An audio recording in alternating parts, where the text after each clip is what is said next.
Let the words of my mouth and the meditations of my heart be acceptable in your sight, O Lord, my strength and my Redeemer. Please be seated.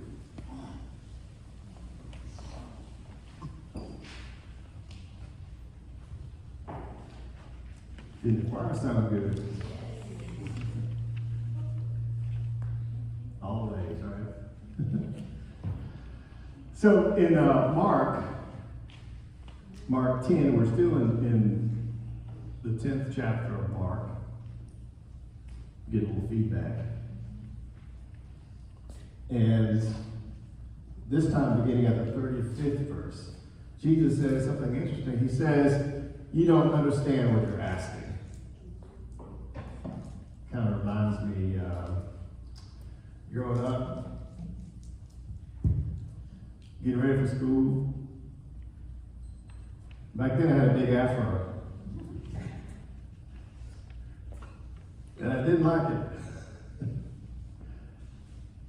And I said so. I said, I don't like this. It's too much of it. It's hard to comb through. It's driving me crazy. I wish I had hair like this person or that person. And I remember my folks saying, you don't know what you're saying. You may not understand now, but one day you will appreciate what you have or what you had. So I guess now I can appreciate what I had. So I think in a similar vein, Jesus is talking to the disciples, and he's saying, you don't know what you may not understand now, but you will eventually. And what were they asking? Well, we'll get to that in a minute. But I want to talk about God's plan for salvation and how we misunderstand God's plan. And really, what are we to get out of all of this? What are we to get out of this pericope called the requests of James and John, sons of Zebedee? They're petitioning Jesus for something. And it's interesting the way they approach Jesus. Because if you're asked a question, someone might say, well, don't you agree with me? And you don't know what the circumstances, you might say, yes, or you might say, it depends. What am I agreeing to? I'm not going to fall into that trap. So the disciples, James and John, they said, Jesus, I want you to grant us whatever we ask. Now, if somebody comes to you and say, I want you to give me whatever I ask for, you might say, well, what are you asking for, right? I don't know if I'm going to fall into that trap. Because that would be kind of stupid to say, well, yeah, I'll give you whatever you ask for. You may not be able to. You have to be careful what you ask for, right? You've heard that expression, be careful. Jesus is saying, well, you don't really know what you're asking for. What are you asking for? You remember the me generation? That expression, the me generation? I'm only thinking about myself. That generation, or that period of time where it's all about self, the individual. What can I get out of it? I'm not thinking about the other person. I'm thinking about myself. How can I get more for me? And it's kind of interesting because Jesus has just said, the first will be last, and the last will be first.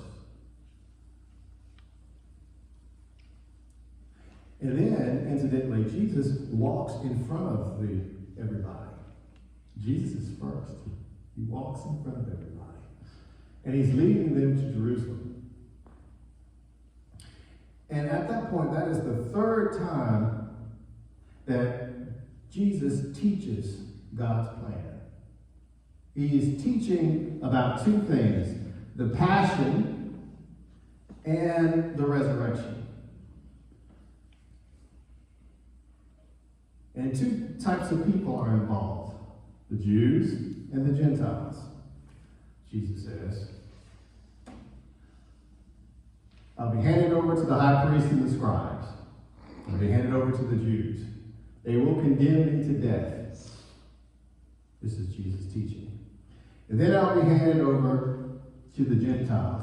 They will mock me, they will spit on me, and I'll be executed. On the third day, I'll rise again. So before that, Jesus just told the story about the rich man, the rich ruler, who Jesus says, give up everything and give to the poor. Be of service. So they misunderstand, don't they? Either they're not listening or they're just not understanding what Jesus says. They're thinking about themselves and they say, well, Jesus, I'm on board, but I have a question. Can we have the most prominent positions that there will be? We want to sit at your left and at your right. Those are the best positions at a dinner table. Just like today, you sit at the head of the table. That means what? Usually, head of the household, right? Or whatever. So they wanted, how they saw, they were thinking about petty, selfish things. They were thinking about themselves. In this new world, they wanted prominent positions. And Jesus said, well, you don't know what you're asking. Can you drink the cup? Can you drink the cup of suffering? Can you bathe in a bath of sorrows? Because that's how I get to glory. I have to go through these things in order for glory. They don't get that. They misunderstand. And they say yes. They say yes. Jesus, okay, you can drink the cup. You can be baptized in life and death, and I'm baptized in. But to grant you, to give you these positions, really are not mine to give. They're not mine to give these positions in the kingdom. And part of God's plan in the kingdom is equality. There will not be a hierarchy. It's a plan of service. It's a plan of helping one another.